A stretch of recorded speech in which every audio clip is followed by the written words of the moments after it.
Cela fait 3 générations que Rajkumar et sa famille cultivent ce lopin de terre.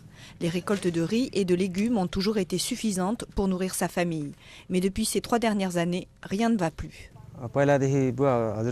Je connais ce champ depuis très longtemps, depuis que mon grand-père le cultive. Mais jamais je n'ai vu une sécheresse aussi importante que celle-là. Ces derniers temps, c'est devenu très sec et cela affecte nos récoltes. Vraiment, je ne comprends pas ce qui se passe.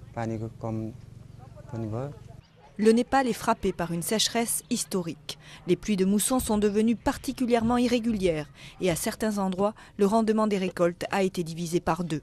Les agriculteurs n'ont pas assez pour subvenir à leurs besoins ni pour vendre leurs récoltes sur les marchés. Chez Raj, les stocks de nourriture fondent à vue d'œil. Cette année, on a récolté peu à cause du manque d'eau. Nous n'avons pas de quoi nous nourrir. On avait bien plus auparavant. On devait stocker les récoltes dans une autre pièce.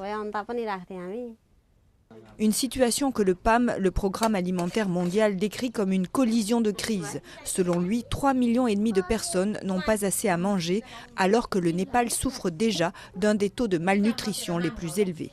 L'organisation internationale est pessimiste. Elle estime que beaucoup de Népalais vont souffrir de la faim et qu'elle n'a pas les financements nécessaires pour couvrir les besoins.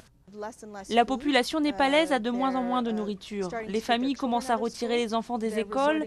Elles ont recours à de la nourriture aux qualités nutritionnelles moins importantes. Elles diminuent les rations alimentaires. L'avenir n'est pas plus optimiste, car les chercheurs craignent que le Népal ne vive des conditions météorologiques encore plus extrêmes à cause du réchauffement climatique, ce qui obligerait les agriculteurs à se battre pour leur survie.